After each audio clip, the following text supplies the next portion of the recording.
नमः शिवाय। शिवजी सदा सहाय। ओम नमः शिवाय। गुरुजी सदा सहाय। शत रुद्र संहिता का अध्याय 6 नंदीश्वर अवतार का वर्णन। यहाँ तक 42 अवतारों का वर्णन किया गया। अब नंदीश्वर अवतार का वर्णन किया जाता है। सनत कुमार जी ने पूछा, प्रभु आप महादेव के अंश से उत्पन्न होकर पीछे शिव को कैसे प्राप्त हुए? वह सारा वृत्तांत मैं सुनना चाहता हूँ, उसे वर्णन करने की कृपा करें। नंदीश्वर बोले, सर्वज्ञ सनत कुमार जी, मैं जिस प्रकार महादेव के अंश से जन्म लेकर शिव को प्राप्त हुआ उस प्रसंग का वर्णन करता हूँ।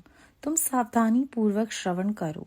शिलाद नामक एक धर्मात्मा मुनि थे। पितरों के आदेश से उन्होंने आयोनिज सुव्रत मृत्युहीन पुत्र की प्राप्ति के लिए तप करके देवेश्वर इंद्र को प्रसन्न किया, परंतु देवराज इंद्र ने ऐसा पुत्र प्रदान करने में अपने को असमर्थ बताकर सर्वेश्वर महाशक्ति संपन्न महादेव की आराधना करने का आदेश दिया। तब शिलाद भगवान महादेव को प्रसन्न करने के लिए तप करने लगे। उनके तप से प्रसन्न होकर महादेव वहां पधारे और महासमाधि मग्न शिलाद को थपथपा कर जगाया। तब शिलाद ने शिव का सत्वन किया और भगवान शिव के उन्हें वर देने को प्रस्तुत होने पर उनसे कहा, प्रभु मैं आपके ही समान मृत्युहीन आयोनिज पुत्र चाहता हूँ। तब शिवजी प्रसन्न होकर मुनि से बोले। शिवजी ने कहा, तपोधन विप्र, पूर्व काल में ब्रह्मा जी ने, मुनियों ने तथा बड़े बड़े देवताओं ने मेरे अवतार धारण करने के लिए तपस्या द्वारा मेरी आराधना की थी। इसीलिए मुनि, यद्यपि मैं सारे जगत का पिता हूँ, फिर भी तुम मेरे पिता बनोगे और मैं तुम्हारा अयोनिज पुत्र होऊंगा तथा मेरा नाम नंदी होगा। नंदीश्वर कहते हैं, मुने यूं कहकर कृपालु शंकर ने अपने चरणों में प्रणिपात करके सामने खड़े हुए शिलाद मुनि की ओर कृपा दृष्टि से देखा और उन्हें ऐसा आदेश देवे तुरंत ही उमा सहित वहीं अंतर ध्यान हो गए। महादेव जी के चले जाने के पश्चात महामुनि शिलाद ने अपने आश्रम में आकर ऋषियों से वह सारा वृतांत कह सुनाया। कुछ समय बीत जाने के बाद जब यज्ञवेताओं में श्रेष्ठ मेरे पिताजी यज्ञ करने के लिए यज्ञ क्षेत्र को जोत रहे थे, उसी समय मैं शंभु की आज्ञा से यज्ञ के पूर्व ही उनके शरीर से उत्पन्न हो गया। उस समय मेरे शरीर की प्रभा युगांती कालीन अग्नि के समान थी। तब सारी दिशाओं में प्रसन्नता छा गई और शिलाद मुनि की भी बड़ी प्रशंसा हुई। उधर शिलाद ने भी जब मुझ बालक को प्रलयकालीन सूर्य और अग्नि के सदृश प्रभावशाली त्रिनेत्र चतुर्भुज प्रकाशमान जटामुकुटधारी त्रिशूल आदि आयुधों से युक्त सर्वथा रुद्र रूप में देखा, तब वे महान आनंद में निमग्न हो गए और मुझे प्रणमय को नमस्कार करते हुए कहने लगे। शिलाद बोले, सुरेश्वर, चूंकि तुमने नंदी नाम से प्रकट होकर मुझे आनंदित किया है, इसीलिए मैं तुम आनंद में जगदीश्वर को नमस्कार करता हूँ। नंदीश्वर कहते हैं, मुने तदनंतर जैसे निर्धन को निधि प्राप्त हो जाने से प्रसन्नता होती है, उसी प्रकार मेरी प्राप्ति से हर्षित होकर पिताजी ने महेश्वर की भली भांति वंदना की और फिर मुझे लेकर वे शीघ्र ही अपनी पर्णशाला को चल दिए। महामुने, जब मैं शिलाद की कुटिया में पहुंच गया, तब मैंने अपने उस रूप का परित्याग करके मनुष्य रूप धारण कर लिया। तदनंतर शालंकायन नंदन पुत्र वत्सल शिलाद ने मेरे जात कर्म आदि सभी संस्कार संपन्न किए। फिर 5वें वर्ष में पिताजी ने मुझे सांगोपांग संपूर्ण वेदों का तथा अन्य शास्त्रों का भी अध्ययन कराया। 7वां वर्ष पूरा होने पर शिवजी की आज्ञा से मित्र और वरुण नाम के मुनि मुझे देखने के लिए पिताजी के आश्रम पर पधारे। शिलाद मुनि ने उनकी पूरी आवभगत की। जब वे दोनों महात्मा मुनीश्वर आनंद पूर्वक आसन पर विराज गए, तब मेरी ओर बारंबार निहार कर बोले। मित्र और वरुण ने कहा, तात शिलाद, यद्यपि तुम्हारा पुत्र नंदी संपूर्ण शास्त्रों के अर्थों का परागामी विद्वान है, तथापि इसकी आयु बहुत थोड़ी है। हमने बहुत तरह से विचार करके देखा, परंतु इसकी आयु 1 वर्ष से अधिक नहीं दिखती। उन विप्रवरों के यूं कहने पर पुत्र वत्सल शिलाद नंदी को छाती से लिपटा कर दुखार्त हो फूट फूट कर रोने लगे। तब पिता और पितामह को मृतक की भांति भूमि पर पड़ा देख नंदी शिवजी के चरण कमलों का स्मरण करके प्रसन्नता पूर्वक पूछने लगा, पिताजी, आपको कौन सा ऐसा दुख आ पड़ा है जिसके कारण आपका शरीर कांप रहा है और आप रो रहे हैं? आपको वे तो कहाँ से प्राप्त हुआ है? मैं इसे ठीक ठीक जानना चाहता हूँ। पिता ने कहा, बेटा, तुम्हारी अल्पायु के दुख से मैं अत्यंत दुखी हो रहा हूँ। तुम ही बताओ, मेरे इस कष्ट को कौन दूर कर सकता है? मैं उसी की शरण ग्रहण करूंगा।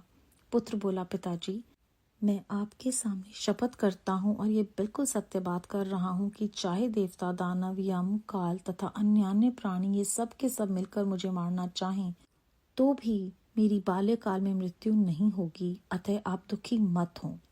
पिता ने पूछा, मेरे प्यारे लाल, तुमने ऐसा कौन सा तप किया है अथवा तुम्हें कौन सा ऐसा ज्ञान, योग्य या ऐश्वर्य प्राप्त है जिसके बल पर तुम इस दारुण दुख को नष्ट कर दोगे?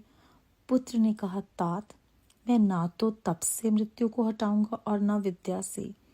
मैं महादेव जी के भजन से मृत्यु को जीत लूंगा। इसके अतिरिक्त अन्य कोई उपाय नहीं है। नंदीश्वर कहते हैं, मुने, यूं कहकर मैंने सिर झुकाकर पिताजी के चरणों में प्रणाम किया और फिर उनकी प्रदक्षिणा करके उत्तम वन की राह ली।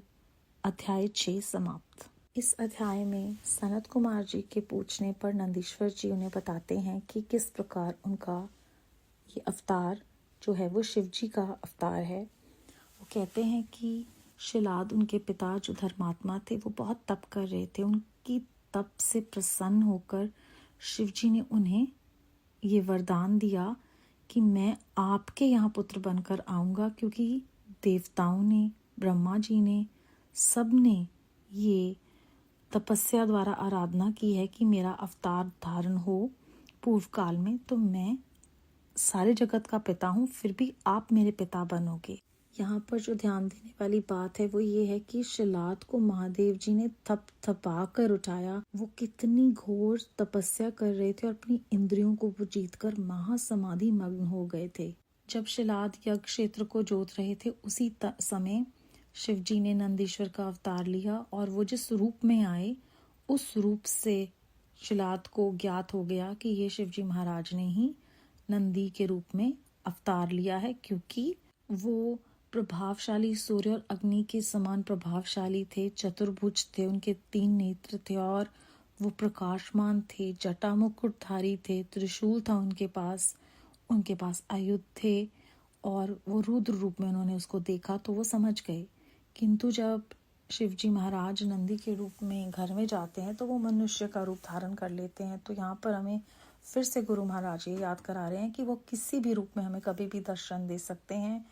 और अगर हम गहराई से सोचें तो सारा जगत ही जब शिव में है तो हमें सबको उसी आदर सत्कार से प्रेम करना चाहिए, जैसे हमने अभी 2 दिन पहले सुना था कि जो पिता है, अगर उसे के पुत्र और पौत्र को कोई कष्ट देता है तो उसे दुख होता है। तो हम सब उन्हीं के बच्चे हैं, तो अगर हम किसी और को आहत करते हैं तो शिवजी महाराज खुश नहीं होंगे।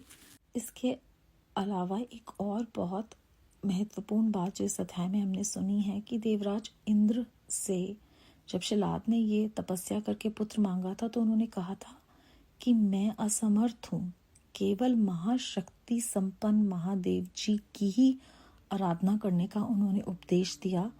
तो जो परमात्मा है, हमारे महाशिव हैं, सारी जो सृष्टि है वो उन्हीं के नियंत्रण में है।